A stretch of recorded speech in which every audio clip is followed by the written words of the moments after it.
Ladies and gentlemen, boys and girls, welcome to another best of Doctor Who Fan 13 Doctor Who DVD review. And today we are going to be continuing my requested single classic DVDs for me to review. And today we're going to be investigating, but we're going to be looking at The Leisure Hive, requested by Harry Westergaard. So thank you very much, Harry Westergaard, for requesting me to review this DVD. So without further ado, let's get on with it. So it's kind of similar to the Pyramids of Mars, like how it's set up. It's similar to the Pyramids of Mars DVD because it's got both the BBC logos here, you know, BBC DVD and BBC. Doctor Who, The Leisure Hive. Then on the cover, we've got actually a pretty nice cover here. We got the Doctor, that thing, I've forgotten what they're called now.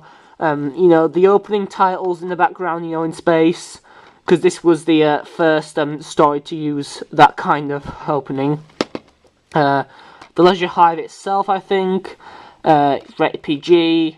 You know, very nice cover, very nice cover. It's from the Tom Baker years, 1974 to 81. Also, my copy of The Leisure Hive actually has this sort of special casing. You know, it feels very smooth, I suppose you could say. Some random copies of random DVDs have that for some people, but others don't. I don't know, I suppose it just depends, like big budget. It depends on whether or not you're lucky. But, yeah, it feels kind of special. There we are. On the spine, we've just got, you know, Doctor Who, The Leisure Hive, blah, blah, blah. We've got BBC and Tom Baker there. On the back, we've got pictures, those things, I can't remember what they're called, you know, but got that guy, I think he's the baddie. the old aged Doctor with Romana and that guy, I've forgotten his name. That thing, again, I've forgotten what they're called. Oh my god, my memory is terrible. The Doctor and Romana standing outside the TARDIS on the beach at the beginning there. And we've got the people of the Leisure Hive inside the Leisure Hive. I don't know what they're called. Doctor Who, The Leisure Hive, starring Tom Baker by David Fisher. The Doctor and Romana decide to forego a Brighton beach and take a much-needed holiday on the pleasure planet of Argolis. Ravaged decades ago by an interstellar war between Argolin and the Fomacy. Argolis now hosts the Leisure Hive, an ideal retreat for tourists from all over the cosmos, but a series of so-called accidents leads the Doctor and Romana to discover that the Hive holds dark secrets. So, then we've got special features here. Commentary by Lalla Ward Romana, Lavette Bickford director, and Christopher H. Bidmaid script editor. A New Beginning, a look at the radical changes made to Doctor Who by incoming producer John Nathan Turner. From Avalon to Argolis, David Fisher and Christopher H. Bidmaid recall the writing of this story. Synthesizing Starfields. Graphic designer Sid Sutton and composer Peter Howell recall the creation of the new title sequence and theme music. Leisure Wear. Costume designer June Hudson talks about her work. Blue Peter, look around the long-leat Doctor Who exhibition with John Nathan Turner. Music only option. Listen to Peter Howell's incidental music on an isolated audio track. Optional Dolby Digital 5.1 surround mix. Photo gallery production subtitles. Digital remaster picture and sound quality. This story was originally broadcast on BBC One between 30th of August and 20th of September 1980. Produced by John Nathan Turner, directed by Lavette Bickford, incidental music composed by Peter Howell. We've got the BBC DVD logo there. Got to mention that was on the Pyramids of Mars as well. Then we've got the boring information no one cares about, and this is what it looks like inside. Once again, it's pre-2005, so the disc is your basic boring silver cover with nothing on it. Anyway, you've got production notes here. Chapter selection, it's a 4-part story. Special features, we've got information on people do commentary and special features. And we got the disc for Doctor Who, The Leisure Hive. Once again, I already mentioned that it's basic boring because it's pre-2005.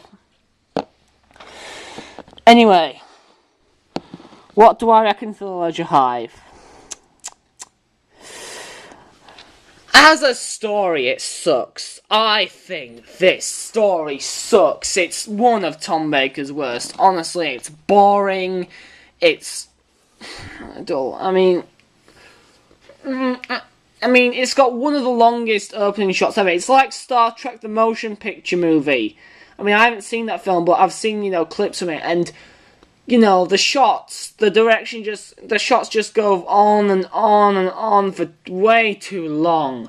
And, oh my god, it feels like a chore watching this. It drags on for way too long.